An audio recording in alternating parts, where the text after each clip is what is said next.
That's what James called. 1. Yeah, he's nuts. Shh. For life. Sorry. The veil is down. We're all talking over the song now. This is gonna be a good one. Yeah. We like this joint.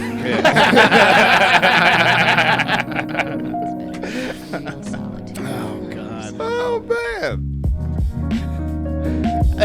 Oh, well. We just gonna start. We are off. We've already started. All right, bro. We're back. Thank you guys for tuning in once again for another healing session. This is gonna be a good one. All right. Welcome to That's How I Feel. All right. Everybody's favorite place to come and relax, heal up, decompress. We're in a good mood today. We got good energy in the room. You know what I mean? Football is back. Come on, baby. Yes, that's right. All right. My Giants are playing tonight. I know we have a history. They ain't been good, but tonight is a new night. No, I'm depending on you guys. I appreciate you. Yes, thank you. Now, since some of my guests right here today, please introduce yourself, man, please. Hey, what's going on, everybody? My name is Rodescu Hopkins. The second. The second. Yes, there's been a first. It's been a first. There's only 2. Stopping it there, baby. There's no third? Yeah, no. You want to give another person the life of a Rodescu, man? Man, listen, dude. You know what happened to Daniel Cormier in the trilogy. Yeah. You know, it don't work well. It don't work well. Stop at 2. His kids are getting poked in the eye his whole life. That's funny. Yes. Well, yeah, we have Cleveland's finest here, Rodescu Hopkins, joining us, man. Thank you for being a part of this, man. Thanks, man. Thanks for having me on. Of course. I asked you to come on with a jersey or something, you know what I mean? Because it's back. You know, sports are back, and we fucking needed this shit, man. Yeah, man.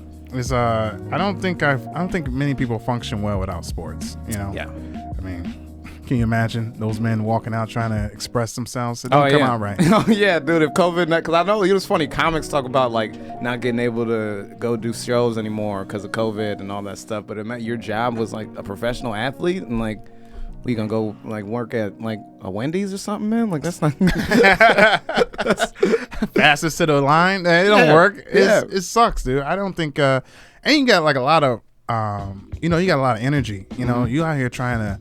Explosiveness and all that stuff. Yeah. Like a lot of people have aggression that gets out, and like when you can't go and get that out. I mean, I don't know. It's gonna go bad.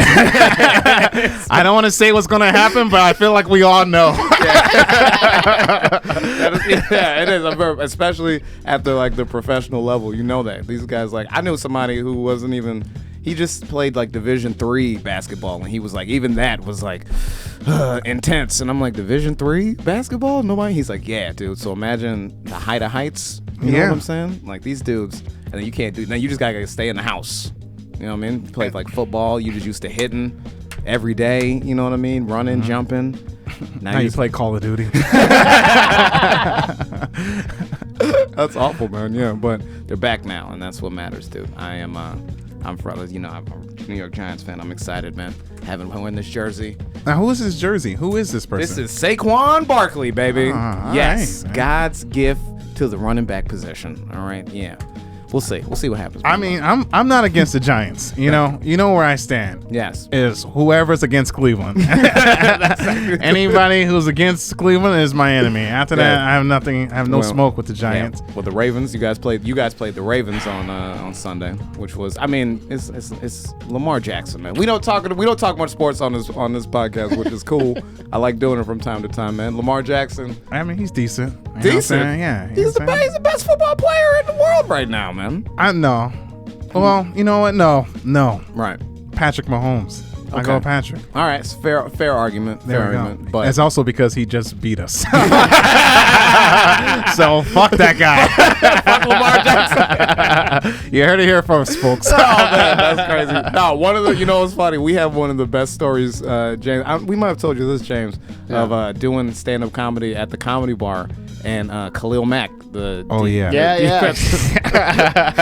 defensive lineman from the Bears came, man. You were the most vocal about it. You want to tell that story, man? Because I was going up on stage, and I think I brought up Cleveland. Mm-hmm. I think I brought up Cleveland, and I don't think no one gave me any love. No, I think it was like, go fuck yourself. I think I got like that kind of vibe. I can't remember the night, but I remember Khalil Mack was tomato there. show throw. Oh yeah, that's also. Tomato throw show, So I was on edge. I knew the set wasn't going good. Yeah. And you know what? I just started doubling down on Cleveland because that's what you do. Dude, that tomato start flying, dude. And you hear people. Oh yeah, and then I saw Khalil Mack, and then I was just like, and by the way, the Bears will never win. I looked Khalil Mack in the eye, and I told him that. He said, y'all not even going to go to the playoffs. And they didn't. And they didn't. Was I wrong? I told them. You bring me down, I bring you down, dude. Dude, it was so serious, man. Like, it was like, and all the comics were in the back like, oh, whoa. Because Khalil was sitting like, literally like right smack in the middle of the desk. He's like, if we not going, you not going. It's like, the fuck, dude? Sometimes I see red, dude. I don't often see red, but like bring Cleveland into the mix, and then I'm like, you know what, go fuck yourself, dude. It was so funny, dude. It was just like, it was the tomato show, though, but that's what it was for, though. It was for people to throw tomatoes. Sometimes it would suck when people wouldn't throw tomatoes, man. That's when life like really was bad, because like sometimes you'd be bombing and nobody threw tomatoes. But if they threw too many tomatoes, the comic goes over there. They're always just like, it always goes the same way. At first, every comic we're just like, oh no, it's not gonna bother me. Throw them, come on, and then they start throwing. Yeah, you start seeing the comics start dancing. They start trying to get into it, even though they were talking so much shit about it. But then you start seeing them like trying to play around with it. Yeah, they try to befriend the audience and shit. Yeah, like no, it's okay, guys. No, it's cool. Yeah, and then by the end they're just like, you know what? Fuck this. All right, you guys are awful. That's literally how it turns you. Yeah. James, you produced that show for a while, man. I did, yeah. I miss it a lot. I did like you guys get hurt up there. That was pretty cool. I thought it was great, though. No. I thought it was actually pretty fun. Like, I mean, even though like it was like a gimmick show, it kind of gave a lot of people, I felt like, an opportunity to show thick skin. Yeah. And be in adversity. Like, you're a comic, you're on stage, and you know shit is gonna go sour on one of these nights. You might as well learn how to. Yeah. I mean, at least it ain't real tomatoes. Like, I mean, come on, bro. It also gave us a chance to like show comics that people wouldn't normally see to like a real audience, like Paul Miller or like Chicago or Rovon or like someone who's a little edgier, you know. Yeah. It was Did so Rovon much ever fun. do that show, man? I think he was on. I think I booked him for the second time I was producing it. I'm pretty sure he's definitely done it. Okay. Yeah. And you won the first one. I won one time. I did. That I put on. Yeah, you were the first champ. I did, and then I lost to Jarrell won the first one. Oh, that's right. And then I beat Jarrell, and then Ty beat me, I think, after that. So it was like Hoodner. Yeah. And then we just retired. You know, just hung out. I almost had to run out of there. I was like, I should not be talking shit about this professional football player. He did get up like shortly after your set too. I was like, I was like, where's he going? I'm pretty sure he went to the bathroom. I was ready to dart out the back door. Because he's like every bit as big as TV does not do him justice, dude. That dude was like, legit, dude. But yeah, no, that was a hilarious story. But you're right, man. Like, you got to be able to handle shit like that and just like put yourself in that. Yeah, man, chaos, dude. You gotta be able to swim. Yeah, that's what I was talking with Rovon. Shout out Rovon Hill. Shout out. We talked to him. He was on the show. Yeah, a few weeks ago. We were talking about that. You know what I mean? Sometimes comedy can't be comfortable all the time. You can't have all the elements. You know what I mean? It's like football. You know what I mean? Sometimes your offensive line just doesn't hold up. You know what I mean? I mean, or like the Clippers, but I don't know, dude. I mean, can I bring up the fact that we are? I know this is not a sports podcast. No, that's what it is now. But it's all right. I mean, how are you feeling? Because they're going to Game 7 now. They are going. to Game 7. Are you feeling confident in the Clippers? Yeah, I am. I'm feeling confident in the Clippers, man. That was the most unconfident answer. You know what? Come on, because who wants to see the Nuggets in the Western Conference Finals? Nobody. That's why we'll take them out. That's why No, it's not gonna happen, man. The NBA is about. It's not even. See, okay, he's doing this thing. All right, so this happens a lot off camera. All right, Rodescu is such a LeBron fan, but still lumps him in with Cleveland. LeBron don't want nothing to do with Cleveland. He don't want nothing to do with Akron even. All right, he dropped the school off. It was like, all right, I'll check on this. We'll charter those kids from Cleveland. I ain't going next to those assholes no more. Yeah. But no, yeah, I think I think if I have to be honest, I think money wise, it's gonna be better if the Clippers go, man. I mean, and that's why the NBA is gonna make it happen. Unfortunately, the NBA is gonna make it happen. Yeah, NBA is gonna make it happen. A call to Adam Silver. I get one phone call. You get one phone call. Oh, okay, all right. I get one phone call. Oh, okay. Well, good thing LeBron hasn't used his phone call yet, so we still got time. He gets many. All right, he's unlimited. Silver calls him. All right, it's like, yeah, you want me to? Yeah, so that'll work. But no, I'm confident that I'm confident they'll win this game, man. Honestly, because I just I gotta see it happen. I put money on them. All right, I did. Bro, that's what you really need. I did put money on them. All right, I got $5. I got $5 on it. I'll be making bets. See, my thing is I make bets with people that I feel like I'll never see again, and then they'll just contact me throughout the process. So I have a friend who she's from Denver, and so I was like, I was like, well, Clippers gonna beat y'all, whatever, $5 and stuff. And then now it's going 7 games, and she sent me a message. She was like, yeah, time to collect. Yeah, my Venmo is such and such. You ain't getting that goddamn money. All right, that's not gonna happen. But no, I was excited to just have that. I mean, I think it's good to have all this stuff back because, like, I don't know about you. We've talked about it a lot with a lot of people. Mm-hmm. In light of what's going on, man. Like feeling like there's some. I don't want to say feeling like there's some sort of normalcy, but just like feeling like, feeling the way life did before everything shut down. Like I've had this conversation. I feel like there was a day where everything was fine, and then there was a day where everything was just shitty.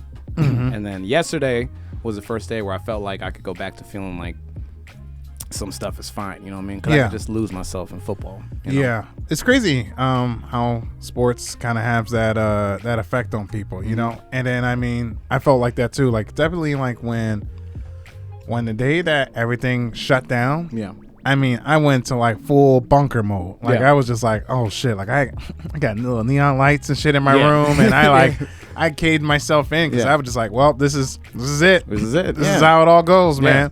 And that was the first thing I said was like, will football come back? I think I kept talking about everybody. I was like, if I can get football back, you know what I mean? And it sucks because my Giants have been shitty. They have been. I know my team's been shitty, but I root for them so hard, and I just get so into the games where I was just like, that was the first thing I thought of, dude. Like everything. That's how I felt when the NBA returned. Mm-hmm. When there was like some form of basketball again, and it was like, especially I tell you, man, the commentators, they make you feel like you're like at home. NBA for sure. Like I mean, it reminds me of like conversations like with my my goddad, who was like, he used to like play basketball, and he was one who taught me about basketball. Yeah, you know what I'm saying? And when you hear these commentators like just criticizing people, you just be like, damn, dude. Like not criticizing, but critiquing the game. Yeah, and the way how they do it in the most professional way that I don't know. It just be feeling like, all right, dude, this is like. Don't you love good. When you say something in the house and then they say it like immediately? You be like, yeah, I can do this. Meanwhile, I'm done none of the real work. No journalist. I don't even know where they pull up these stats sometimes. No, not at all. Like, and these are lifelong coaches commentating, dudes that have been in the game 30, 40 years in professional sports. Could you imagine actually breaking a game down live and like a 60-minute game too, and staying consistent? Like there's no time to look on your phone. No, there's no time to. Hey, hold up, real quick. Let me call my friend. I forgot the guy's name. Yeah. You can't forget the guy's name. Not at all. You gotta like, oh, what team did he play with that one time? And just sitting there, we be at home like like, hello? Hey, cut your mic. That's why, like, and it's funny when you could tell when they run out of stuff to talk about, they'll just bring up wild shit. Like, yeah, well, his daughter has been a Girl Scout for the last 2 years. And but they somehow fill that time in. And they fill it smoothly. Yeah. Jeff Van Gundy was talking about how his family keeps getting hit by cars. He was like, in the middle of the game. I missed that. Yeah, Jeff said, he was like, yeah, my my whole family, they need to stay out the fucking street. Jesus Christ. Well, he didn't say fucking, but you know what he meant. Yeah. No, they be cussing up a storm on this bubble, man, for sure. Yeah. You can hear, like, the players get away with cussing, but sometimes the commentators be like, man, he can't get away with that shit. This game is sponsored by Toyota. I love it, though, man. Like, people have been cooped up for so long. Like, they have to, like everyone's been sort of with themselves all this time. Yeah. So now that they're back, like, in public and shit, like, they're trying to, like, it's hard to shake that, like, that comfort off. You know what I mean? Like, the way I talk around me and my friends as opposed to... Are you ready for it to be back around, like, more people, though? Like, no. No? Nah, I'm definitely okay with the distancing. That's been okay with me. I mean, because my thing is, like, with more... When you're hanging around more people, it's like... There's just always this... it was okay. An issue. Yeah.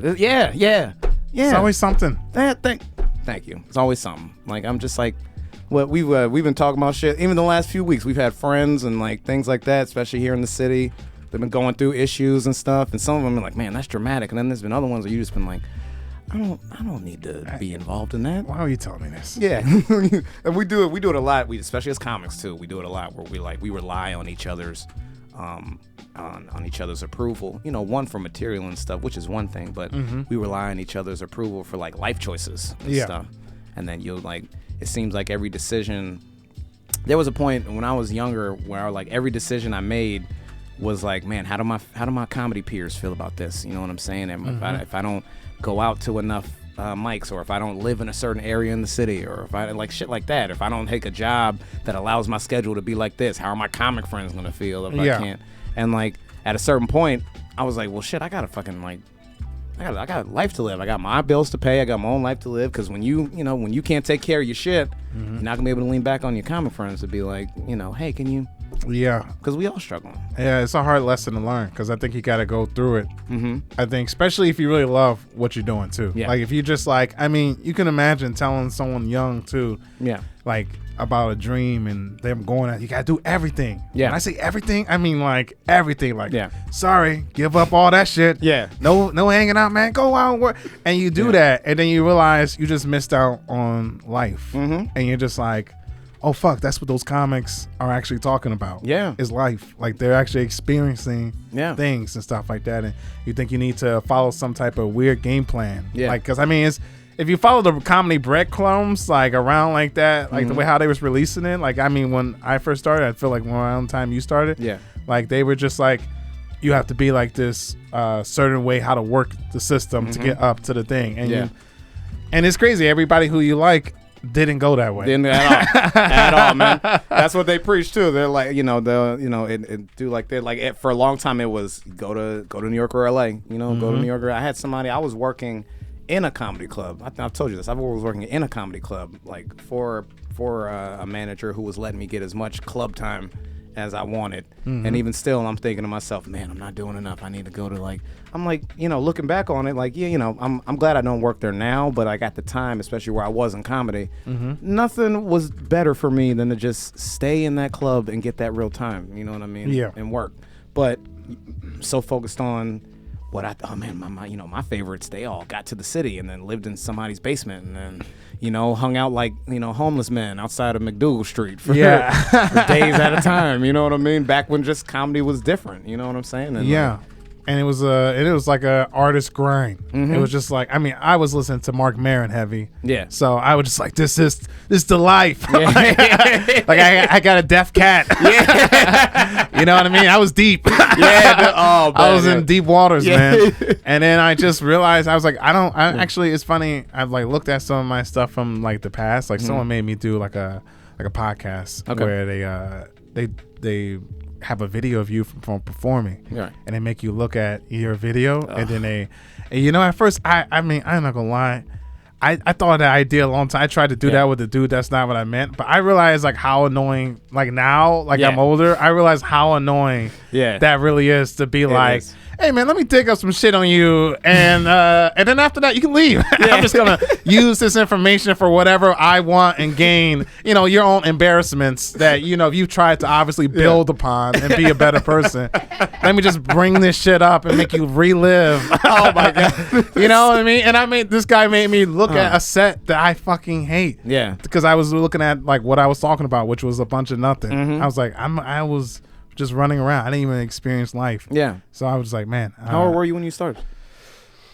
I started when I was actually 20. Okay. But probably really 19, but I didn't really start really. I really didn't start until I failed New York the first time. Okay. And then after that, I was just like, all right, you know what? I'm going to take a couple of months, but I'm going to get back into this. Yeah. And then I started going to just one. It was just only one open mic in Cleveland. Okay. So I just and you can only sign up every other week. All right. So you was like, that was it. Slow waters. But you getting back into it though. That's how you do it. Yeah, man. Then it just kind of progressed from there. That's cool. Cleveland was kind of tough. I love the scene, but it was like at that time it was only like one place to go. Yeah.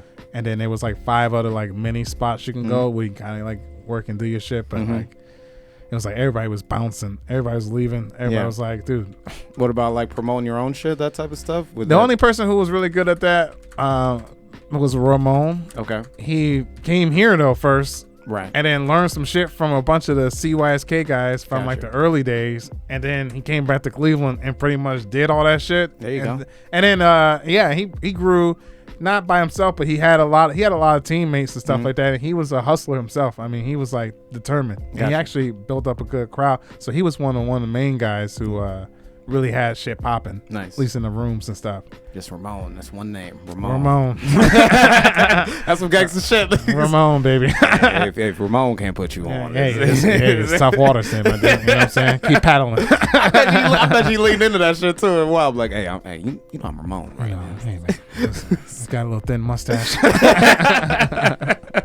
Little evil villain type shit, man. I'm making people, man. If anybody from Cleveland sees, they're gonna get so mad at Cleveland. Oh man, that's all right. You think there's still a lot of people? Do you keep in contact with a lot of people from there? Yeah, I do. I try to stay in contact with people. Okay. Like I got comedy friends that are still in Cleveland that I still talk to, and then I got a lot of friends that moved out of Cleveland. They're still like, I can't help it, man. Yeah, Cleveland people, I'm attracted to them. As soon as even when we be in a bar, like when we were at we're at one of the games for the Browns. Oh yeah. The Bears. What was the Bears Packers game? Maybe. And it was one dude that was wearing like a Odell Beckham jersey, and then like immediately we just like sync. We always everybody from Cleveland always say that too. Anytime you see another person from Cleveland outside of Cleveland, you're like, you too, right? You had to. You know, it sucks. You had to leave your family behind. You didn't want to, but what were you gonna do? I felt bad, because I got a roommate from Cleveland, and all I kept thinking was like, man, I gotta introduce him to Rodescu for some reason. I know, like a magnet, dude. And then y'all looked at each other. He was like, Cleveland. He was like, Cleveland. And then y'all just like, yeah. We do it all the time, dude. Even on the street, I see people walking with a Browns hat. Cleveland. Yeah. Victoria hates it. She's like, God, just shut up. It's more welcoming than New York people. New York people are so different. You say New York, they'd be like, all right. Like then all of a sudden it's a grilling process. It's like, all right, what part? Yeah, okay. It's too big. What part? It's literally, I was like, I saw this guy last week out in Lake Villa. I saw this comedian. He's like, hey, you from Brooklyn? I'm like, yeah. I talk about Brooklyn all through my set, where I was from, my family being from there, like for 5 minutes. And even still, he was like, all right, well, like what street? Oh, like, you mean street? You mean like right here? You know, and I'll do it to right here. Oh, you mean where that little thing was? That ain't there no more, nigga. Like, that's trying to trap me. Like, New York, we petty all around, man. Exactly. But that's just how it is, unfortunately. It's too many people. It's a lot of people, man. Yeah. I was constantly overwhelmed when I was in New York. Yeah. Like, I've only been there like 5 times probably. Okay. But every time, it was only one time I felt like I kind of got it. Yeah. It was like the last time I was there. Right. But with you guys, with you and Candace and stuff. But, oh yeah, you came to visit. Yeah, but besides that though, man, every time I've been in New York, I get lost. Yeah, the streets are long as fuck. Dude, if you don't know, like, if you don't know if you don't, like, not from there or know people who like can get around easily, like, you will just like, it's a wrap, dude. Like, don't even being from there sometimes, it would be like, I mean, you know, because I'd be getting drunk and passing out on the train. Woke up one time. I woke up. The train was in the depot. Like, like I'm waking up. It's trains, and so I'm like, oh shit. Holy shit! Like literally, I woke up and I was like, I could not go anywhere until the train like started. I'm like yeah, and like shit. That's like a horror movie, dude. Yeah, it was Halloween. Halloween. I was dressed like a pirate, and then I went back to work the next day, still dressed like a pirate from the day before. They were like, "Man, you just 2 days in a row." I was like, "Yeah, don't worry about it. Keep my apron." Yeah, I used to do some crazy shit in New York City. I'm glad I got it. It definitely beat me too. I will say, as far as like the comedy shit goes and stuff like that. Did you deal with that? You know what? I was probably in my own way, but I definitely dealt with like some issues on that side, like just trying to get on, like just trying to like, you know, you didn't. I hate like talking to club people, and I hate like trying to do like the. Hey, what's up, man? Blah, blah. Yeah. You know, I know it's probably a necessary tool. Yeah. And a lot of guys, but I just was like, man, I just really want to come in and just like work because this seems like a work environment. Like, it doesn't seem as chill. Like, it's nothing like when you be hanging with comics, but when you got to go talk to these club guys or, it just gives us a different vibe. Yeah, there's a vibe of like, so when I came here from being in New York, it was like, okay, we're all, and I'm not to say this, it's perfect anywhere you go, but there was a vibe of like, okay, we're all comedians, we're all trying, obviously we all want to get up, we all want our time, we don't necessarily need to see you perform either, but we kind of know we're in this together, you know what I mean? Right. Whereas in Brooklyn it was just like, oh well, you struggling, I'm struggling, they're like, good luck. You know what I'm saying? I don't know what to tell you. So it's like winning over your peers was way more important. Like, you do mics in New York, it's like 60 people, like if it's ones you don't want to pay for, it's 60, 70 people. It looks just like, remember them CYSK auditions? It's like every night, and then you pack in this basement,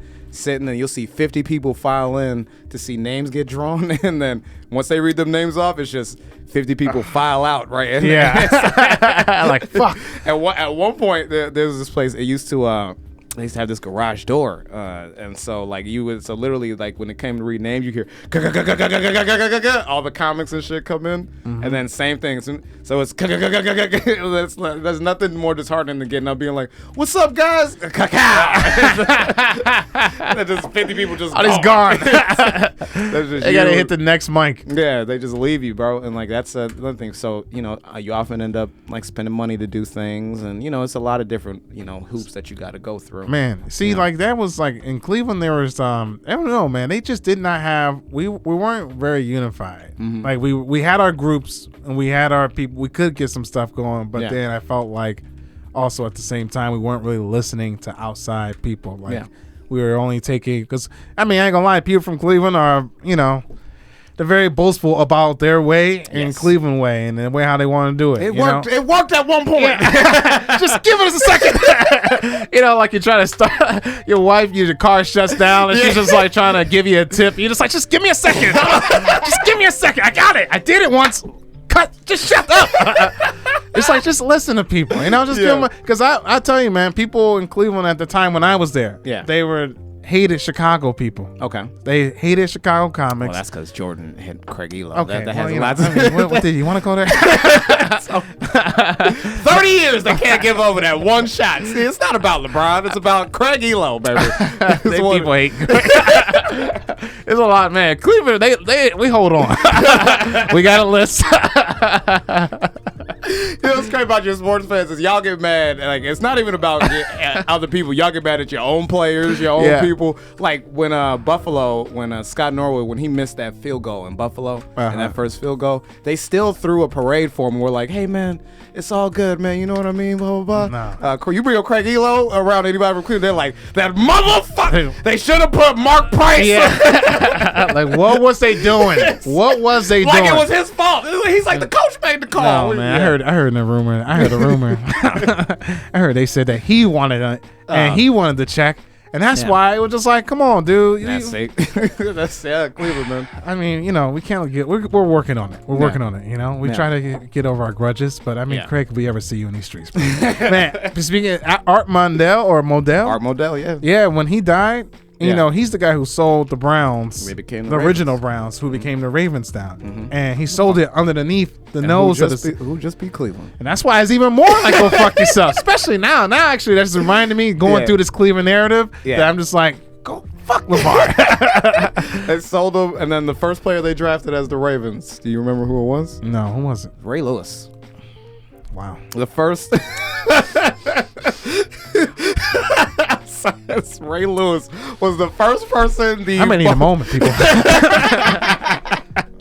Yeah, that's wow, that could have been a game. That could have been literally. That could have been. You could have Ray Lewis on your team. Oh man, dude, where's this weed, dude? Where's this weed? I understand though, yeah, because it's something we get on. I feel like Cleveland gets hated on for like mishaps and stuff, but really like the woes you guys deal with now weren't your fault. Like until it weren't your fault. It was right basically when that dude left. It was when Armondale left. Ever since then, he sold it underneath our nose. That's what we were. Yeah. That's what everybody was upset because he did the deal on the low. Just dipped out. We're just like, hey, sorry guys, I'm taking this trophy too, and we out of here. Yeah. And we're just like, wait a minute, nigga, wait, we need a team. Okay, all right. More disheartening since you're from Cleveland. All right, what makes you more angry? You gotta think about it. All right, the doing the deal, leaving on the sneak tip, or the decision. Oh, the decision. The decision. I was there, and I mean. This jersey went through a lot. Yeah, I was gonna say this jersey survived. I was like, that's an old jersey. We were like, what's that Fahrenheit movie? 451. Yeah. Oh, Jesus Christ! Everything, just burn everything. Don't you dare walk down this street with any LeBron shit on. You're dead. It was police were helping people. Oh, they were just like, yo, just burn it over there, dude. Yeah, like it was. Yeah, I was man. It was. Man, that city. I was just watching it on ESPN. Was making y'all look like. Oh yeah, savages. I mean, but we were we were on some savage shit. Like, we were tweaking. Yeah. And I mean, to this day, everybody always bring that back to me, and I always play it off. But we should have never done what we did. Right. And the way how we reacted is over sports. Yeah. Like I get it. Like it's like, come on, dude. Like.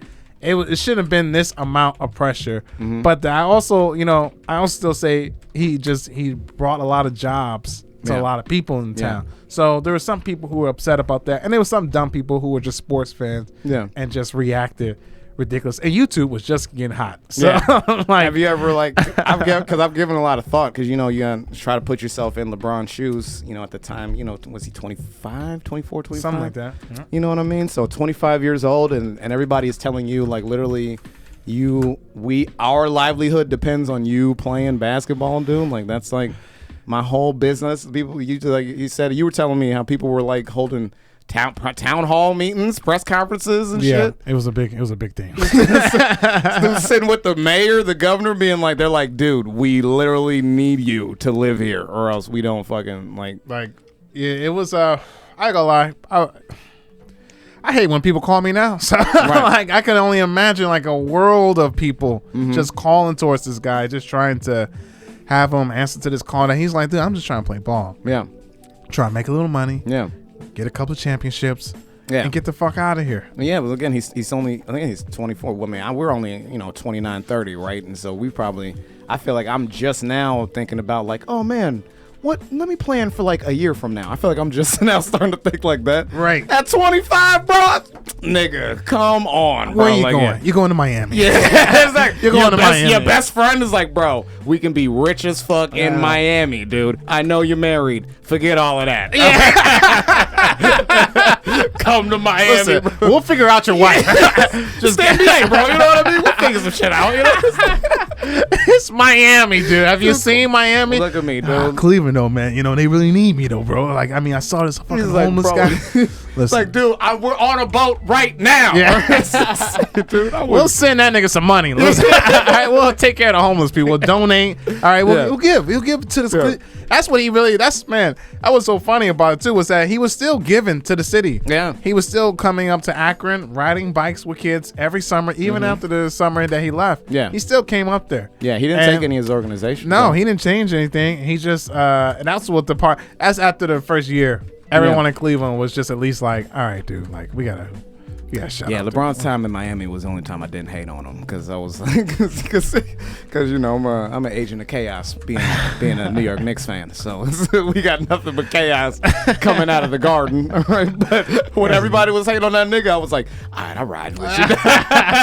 Hell yeah, you know what I mean? Go get him. You know what I'm saying? But like, But yeah, I mean, I just can't imagine. I don't think nobody really. I mean, I don't think anybody has ever been in a position like that. You know what I mean? Where they literally are like, a whole city depends on them. I mean, before that, you hadn't seen anything like that since Jordan, and before that, there was never a superstar like that before him. Dr. J maybe was close. And we do that a lot to like stars like that. Yeah. Like, you know what I mean? Like, this guy's like, man, I ain't no fucking hero, nigga. Oh, yeah. Like, I'm hooping. Oh, well, you see stars now, they don't give a fuck. Yeah, that's isn't that funny though? Stars are like, get the fuck away from me. Yeah, but that's like that thing. It changed the landscape of a lot of sports, man. Like I mean, you gotta again look. I don't give LeBron credit for pretty much anything, but I give the Kirk thing. I give what? I'm sorry. Did we hear that? I don't give him credit. Is there a rewind button on this? I don't give him credit for anything. But him empowering other athletes by making a decision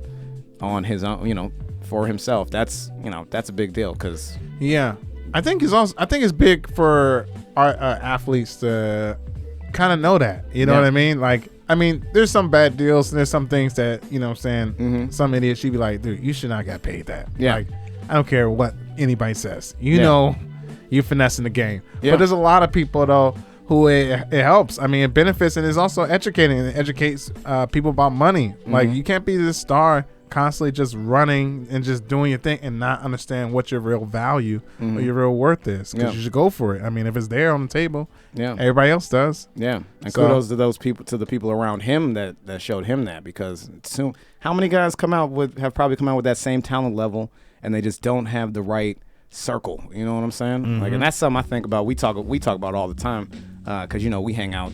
It's like I said, we don't miss people. Like, obviously, we have a small circle that we hang out with all the time, you know what I mean? And while, it's like, okay, maybe we only hang around each other a lot, you know what I mean? I don't think anybody in our group is going to steer another person in a direction that's, like, going to fuck them up. You know what I mean? You need that. It's funny, though. It's funny because people think you need to do it by yourself. You know what I mean? Like, you're just like this lone ranger, but but no one makes it. And it's crazy. Even when you think you're trying to do it with people, you're still kind of isolating yourself. You gotta like realize that there's people in your community that you need to work with and listen and be a part of, because because people bring resources and all types of shit to you that you probably would have blocked off if you try to just do it yourself. Yeah, you know what I mean? Yeah, we didn't. I'm thinking about that. Well, a lot of people may not know was that. Well, everybody knows that me and James being out on the streets, you're one of the other people on the lime team in the lime tree that comes out with us. You know what I mean? It's just the same thing. We say the same thing all the time, man. Like, we're all gonna be doing our things, running around, but we keep track of each other. You know what I mean? It'll be it'll be fine. I think that's helped a lot with like all the coverage we've gotten and everything like that. And I think then you build trust. Trust and confidence, which goes hand in hand. You know what I mean? Like, when people try to do it on a solo dolo life, it's like, dude, you need someone watching your back. Yeah, you need someone out here. I've gone out there by myself a few times. It's nerve-wracking. I'm sitting there like, I'm getting all this footage. I'm like, all right, I gotta go. Like, but I can't leave too soon or too late. It's just me. Yeah, man. That's why I be like, man, people need that. You need your bubble, man. Yeah. I mean, you can't get in this bubble, but sorry, the doors on this bubble are closed. We're not taking any applications on the bubble. I was just talking.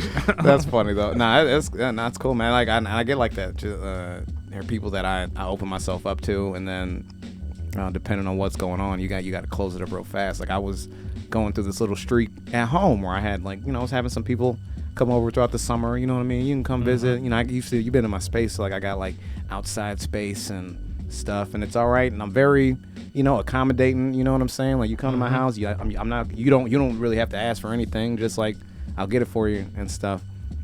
And even in that, and people that we were close to, that we knew were coming over, and still like taking extra liberties with the hospitality, and you just like, before it even gets to a thing, I'm just like, nah, just shut it. You know what I mean? I'm quick. I'm quick about that now. See, I lived with like a bunch of people in Cleveland. Like, when I turned like 18 and 19, I was living with my god family, who they had like a lot of kids. It was like 5 kids. Yeah. And the married couple was the married couple living there. Wow. and the father and the mother, and they were pastor and preacher of this church. Okay. So yeah, big heart, building the congregation. Can't help. Yes. Also was trying to build a super team. Was for sure trying to build a super mega church team, and he was just like, "Q, you know how to like work the printer and stuff, right?" Yeah, I was like, you know, church things. Yeah. I've done that. And, but you know, I lived in that space, and I lived with a bunch of people, and I always had my shit like stepped over. You know, you buy something and then you try to set it up, protect it. There's a million people running in and out of your spot. Yeah. And you I'm telling you, when you get your own, or even in that circumstance, you value your stuff so much and you value your space that when you get your own, you be like more selective on who you let in, because you've seen how people can just run through shit and not care, you know? Not at all. Yeah, like that's just like you just you give them an inch, they take a mile. You know what I mean? Give them one. You know what I'm saying? A friend of mine. This is a fun story, man. A friend of mine. We bought this. It's stupid, but it's just a perfect example of what I'm talking about. We split this meal. There's a grocery store by my house, so we split this meal. We buy a package of chicken. All right. Mm-hmm. Now there are 8 pieces in this thing. It's 2 of us. Okay. Yeah. And I have 2. He has 2. And then I go to bed, and then he ate the other 4. And I was like, you know, no. I understand we split this, man. You know what I'm saying? And I'm not trying to. That's why I'm not trying to use it as a way to like, you know, call him out or anything like that. But it's like that example of, okay, you split something with somebody. You feel like you're in something with somebody. Yeah. You know, as an equal partnership. But then they just take every, you know what I mean? They take everything. They take your chicken. Yeah. And you be like, I got it. It's my chicken, bro. You know what I'm saying? You know, I didn't want all the chicken. I just wanted some more chicken. Can I tell you, my godbrother one time threw a salad on my head. Okay. This is a story right here. I like this. We were in 6th grade. Okay. And we were hanging out in the lunchroom, and there was these salads that you always wanted. Yeah. Crazy. I don't know why. I think about it, it was horse shit. It was the worst salads they. Yeah, but it's lunch. But it was lunch, and it was lunchtime, and you could eat what you could have ate, like the slop that they threw on you, or you could have tried your luck with some greenery. We always went green. Sometimes they had taco bowls. I was like, we can risk it. I'll take my chances. You get about all of it together. Yeah, I'll take my. But this, you know, but there was everyone would get this salad, and. There was only 1 or 2 that would have meat in it. Oh wow! So it was very important. It was like, man, if you don't get one of those. You don't get one. You fucked. You fucked it. I guess you missed out. Yeah. You know, you go hungry. I feel you. And so you took the bowl. So I took one, right? Yeah. And mine didn't have any meat. And my godbrother Mark, he took his, and his had meat. And he sat down next to me, and we're all like in a little cafeteria, and everybody's just chilling. And then Mark gets up, and he's about to go to the bathroom. You didn't switch these salads, man. Listen. Come on, man. Listen, I don't want to start a fight. But how you gonna switch the damn salad? You know, he told everybody too. He said, "Hey, man, listen, there's been a lot of people stealing meat. There's been a lot of people stealing meat. Don't touch my meat, bro. I'm not playing with nobody." This is a 6th grader. I don't know what age range. First of all, saying "don't touch my meat" is weird. But I mean, yes, it's 6th grade. But you do it. Y'all know what he's talking about. But don't touch my salad. And he's just like, "Yo, I'm not playing. Yeah. If you do, I'm gonna take this salad and I'm gonna throw it on your head." Oh no. And like everybody was just like, "Ooh," like, "Oh shit!" Right. And I was just like looking at him like, "Man, what you?" I don't know who you're talking to. Yes, always. I don't know why. Why? I didn't need to do that, but that's how I took it. I took it like a challenge. It's got to be in the water. It's got to be something. I know that feeling, dude. And I ate it, man. I fucking ate his meat. And he came, and I ate it, and then he came back, and some guy snitched on me. Yeah. This guy was like, man, who ate my meat? He turned to me. He was like, "Hey, Q, man, who ate my meat, bro?" And I was just like, I don't know. And this guy was like, "He did." And I was like, "God damn, bro." And he took the salad and threw it on my head. It was like the biggest betrayal. Oh, man. I mean, it left a mark. Did you have like reputation now? Were you like salad guy? Oh no, I flipped it on him, man. Yeah, because he beat me up. Okay. And then like all the girls looked at him like, "Damn, you gonna beat we're gonna beat little Rodescu up. Damn. And then he lost everything. He had to come back. And actually, I should apologize to him. Hey, Mark, if you ever see this dude, my bad, dude. All right, I know. I should never ate it. You said you flipped it on him. I flipped it on him. Media team. That's why we in the media, man. So we control the narrative. Oh man, that's good. Nah, I enjoy doing that. I do enjoy doing this kind of work though. It's good. You gotta have that. It's fun to be able to tell those kind of stories and let that stuff out. Have people see that type of shit. You know what I mean? Yeah, it's good. I'm glad people know. And now people know, man. And if you ever were wondering, 6th grade, what happened between Mark and Rodescu? They were best friends, and then next thing you know, I mean, just a turn. Do you know anything about what's going on with Mark these days? Oh yeah. I still talk. Man, we're like super cool. Yeah. I mean, it stopped us for a while, but like, it's not like when guys fight, it's weird. I don't because I see guys like they usually we have our fight, whatever our issue. Yeah. Like normally it's got to be physical. It's got to be a fist fight. If we don't fist fight, then we just won't talk. You know what I'm saying? We walk it off. We're just like, man, I'm just not gonna talk to this guy. It's just over. Hey, it's just over. You know, don't address nothing that happened. You know, nothing how you felt. Just anything. It's just like I'm walking. Just you want to fight? All right. It's like when someone taps you on your shoulder, you turn around with an attitude, like what? What? Just always there. I'm trying to move forward. But y'all had the salad thing. You threw it on you, so you were able to move forward. I mean, it took. I had to apologize because I was like, I know what I did. Yeah. I know I ate the salad. I know. But you got to get older, man. Yeah, it took a while. I mean, it took a legit probably like 10 years. Yeah. I didn't admit to it. Yeah. Held it down. Dude, I had a friend like that. Me and him had a falling out in like 8th grade. And then it wasn't until like it was recently, like maybe like a year or two ago, I was like real depressed and I was like, hey man, I never let go of what was going on in 8th grade. And he was like, I haven't heard from you since 8th grade. Who are you? I was like, yes, you just got, and you think you're not going to be that person. Yeah. But you are. You can't help it though. It's always going to be like somebody from like your past or something that you're just going to be like, I was trying my best to be good, dude. Yeah. I was trying to be a good guy, but I mean... Didn't know that person got under my skin. I held a grudge for years, man. Let it go. Hey, Troy Harris, if you ever see this, all right? I'm over it now, kind of. All right, I'm still kind of hurts, all right? I've had at least three like major grudges, which people think is like crazy because they're like, man, dude, like, yeah, exactly. Like people can piss you off too. People can piss me off too, bro. Like, I just smile, just like, okay. I fucking hate this guy. So I don't know, like, so I walk a line of like, am I picking my battles or am I letting myself be taken advantage of? You know what I mean? And like, do you find yourself in that situation a lot? Yeah. That's why I started Muay Thai. But in some kind of ways, not to, I felt that.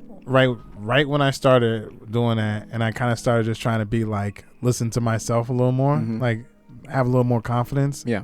And then, I think that's kind of where, at least that's for me, when it kind of started. Okay. Yeah, like when you don't want to, you just don't want to be treated a certain type of way. Sometimes you got to change it. It's Cobra Kai, you know what I mean? You got to flip the script. The dojo. Baby. Strike first. Yeah. Strike hard. No mercy. This has been great, man. All right, so before we end out, we always look for comments. I asked James if anybody's been commenting. They're just watching today, baby. I'll be trying to look and see if anybody has stuff to say. If they're just watching today, that means that they are not really. They're in there, man. I'm looking at them. I caught on to that trick. That's the worst. Nah, it's cool, man. Nah, people do.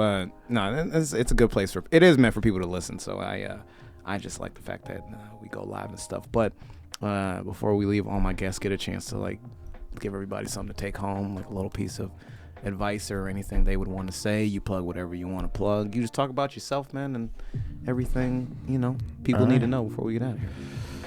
All right, well, hey people, listen, I don't know what to fucking tell you. All right, just sometimes that's good advice too. Yeah, I mean, I don't actually, and I'm not gonna lie to you. I'm not gonna sit up on some high ground and be like, hey people, do this. I have no idea. I'm in film school right now trying to figure it out too, nigga. No clue. I hope you're doing well. Try not to breathe on people. I'm telling you, man, just try to be, I don't know, man. Try to follow your game, man. Do your own thing. be an artist. If you're an artist, live the best life you can. If you're not an artist and you're a cunt, no, I don't know. Can we say that? You say it now. All right. Sorry, people. Just try to be a good person and do the best you can. Yeah. Follow me at Trigger Warning Chicago on Twitter. Yeah. We are producing a show. We're starting a little backyard session in our backyard called Backyard Sessions Volume 1. Yeah. It is the first show is this Friday. Show is at 8. It's gonna be a great event too, man. Man, You it's guys gonna be- catering food, man. Let's say when I saw all the stuff Yeah. on there, man, because you gotta buy tickets, and as soon as you tell people in the community you gotta buy tickets, like, oh man, what am I? Yeah, It's people always- already been hitting up for the free tickets, and I'm just like, dude, we have to try. Like, we're trying to put pay money. comedians. Yeah, this is going into the community. Yeah. You know, it's like this is what we're trying to do. You know, we're trying to do something where, different artists. And we have Katia doing we have her photography.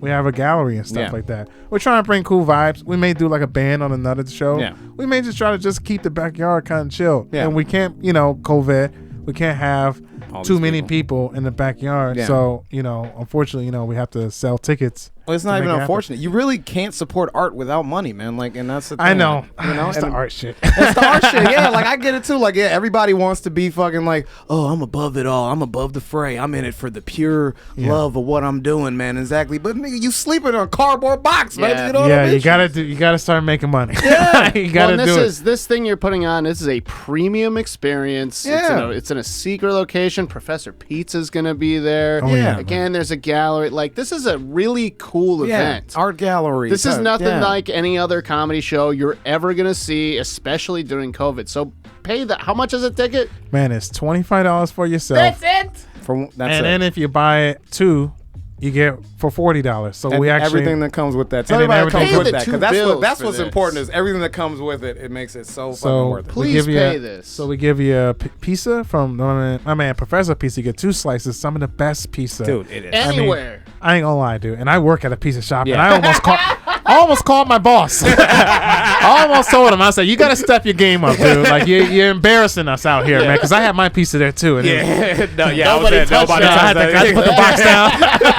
Rodescu gonna be living off that Pequod's reputation. Man, I've been crushing it, dude. I mean, what you need, dude? I got you, man.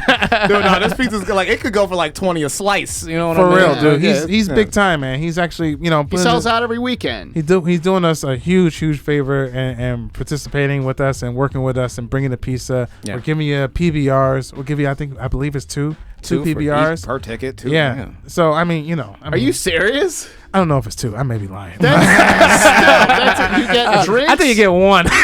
You get drinks, food, and access for $25 or $40 for 2 of Hey, you. bro, if I get free, if it's free, it might as well be 2. You know what I'm saying? It's a good experience, man. Yeah. We're trying to we're bringing art together, man. You know what I'm saying? Live performance, and you're supporting the comics and the community. You're supporting other artists. They'll be also having other visual works there. Yeah. It just creates a good vibe, man. And, I think it's going to be one of a kind show. It is, man, and like I said, all that stuff. It's not going into, it's not going into like paying a mortgage. It's not going into fucking, It's going back to the artists, back to the people in the community who are like A struggling community. Yeah, exactly. By the way. Yeah. Yes. Yeah. Very much so. Times are rough, man.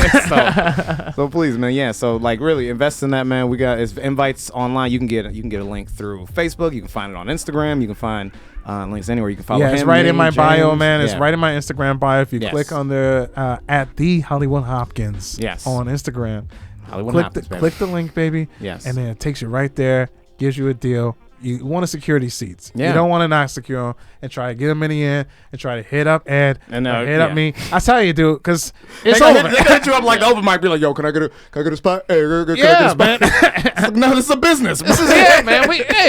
Listen, people, I don't know what y'all been doing during this quarantine, but I've been reading books. I realize niggas are making money. We got to get paid, man.